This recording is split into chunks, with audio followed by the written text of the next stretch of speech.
now move to the next paper, an industrial paper, entitled Enhancing Recommendation Quality of the SASRec Model by Mitigating Popularity Bias, by Venkata Harshit Koneru, Xenija Neufeld, Sebastian Loth, and Andreas Grün.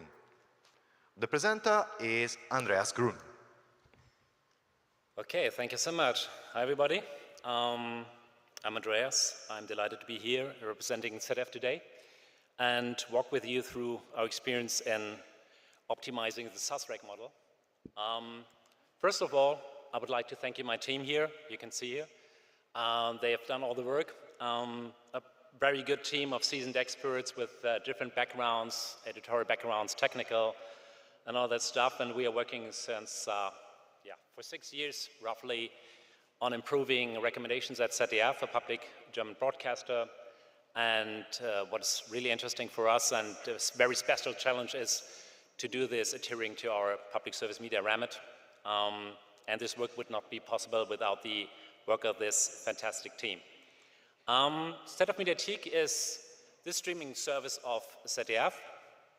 You can find content of any kind there, so fiction stuff, movies, sports, content for kids and stuff like that. And within that ZDF Mediathek, recommendations are a very important part. They play a crucial role in guiding the users to the relevant content for them. So, for example, some numbers here.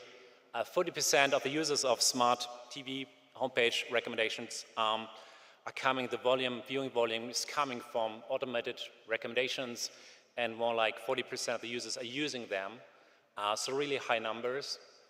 Of course, we have some recommendations from editors also on this website, on this streaming service, but that gets closer a bit, and it's not so much more right now.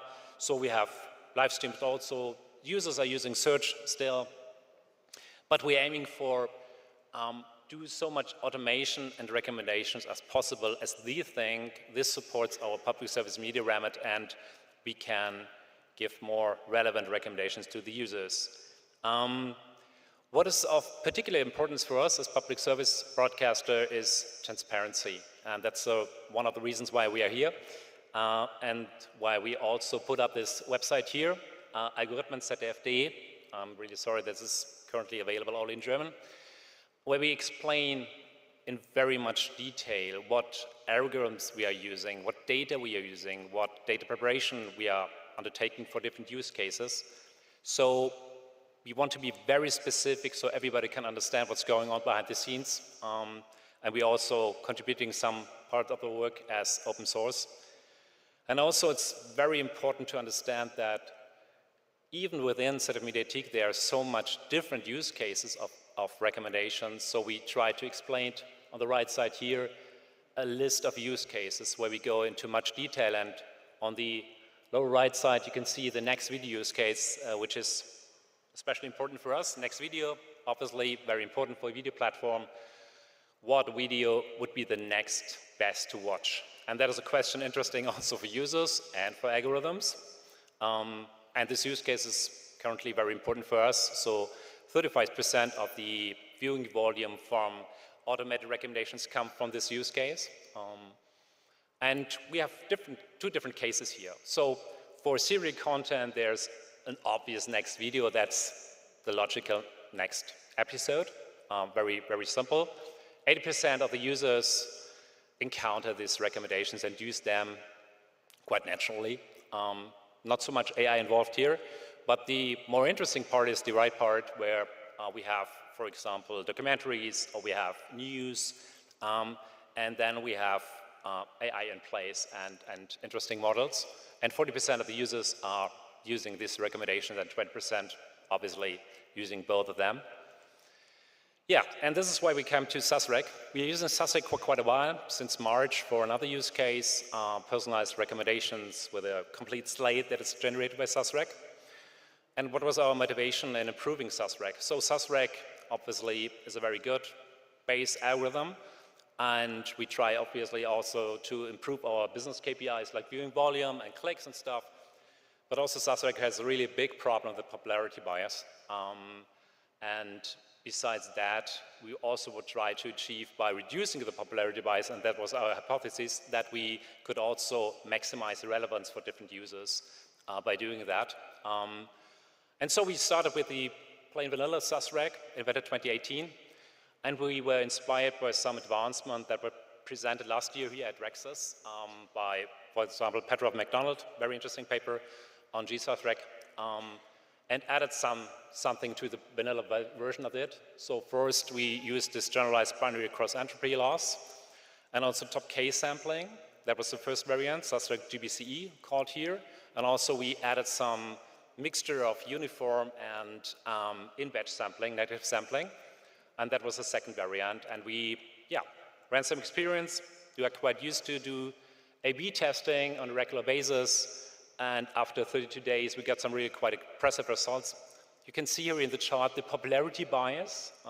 So that was a knob we tried to turn with the improvements in a pairwise comparison. So for example, on the upper left, you can see the blue, which indicates that the GBC version is better, has a lower popularity than compared to the vanilla SASRec. And also even with the extension of mixture of uniform and in-batch negative sampling is even quite better. And all these results were statistically significant. We did some t-tests on that. So very nice, exactly what we tried to achieve, we got it. And also important is to look at the business KPIs here, especially viewing volume clicks on the left side and viewing volume on the right side. And where we can also see that the improvements, and that was our anticipation, also lead to some improved clicks and improved viewing volume, and also with one exception that was also quite statistically significant. And this is really a strong result. So it's really important and something where we had to convince within our company some people, you don't have to pay a price for reducing popularity. You get something for it, and that's really super important. When we look ahead, next steps, open source, the code is already available on GitHub. You can explore it, you can contribute to it. We are open for PRs, obviously.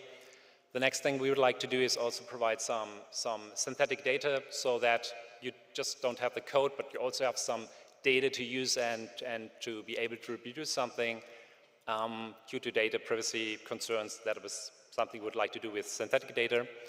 And also, we have to analyze the effects of these modification improvements to the other public service media metrics, such as diversity, for example, or serendipity.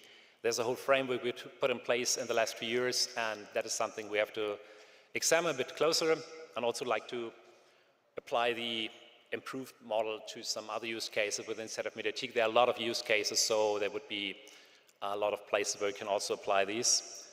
And that is from my side. Thank you so much for your attention, and I'm happy to take some questions here and on the hub. Thank you. Thank you, Andreas.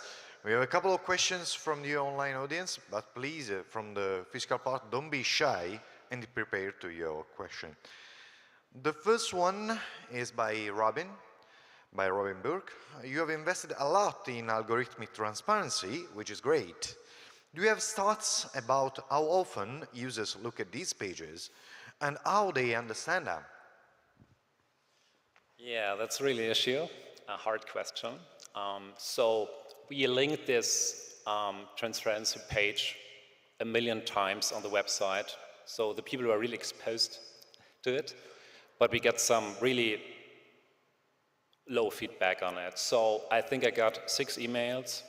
So users are not engaging with us and talk about that.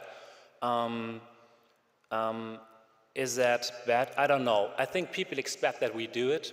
I think we have to explain it again and again and again. That's our duty to do it. But obviously there was not so much exchange about that. I'm really sorry about that, but yeah.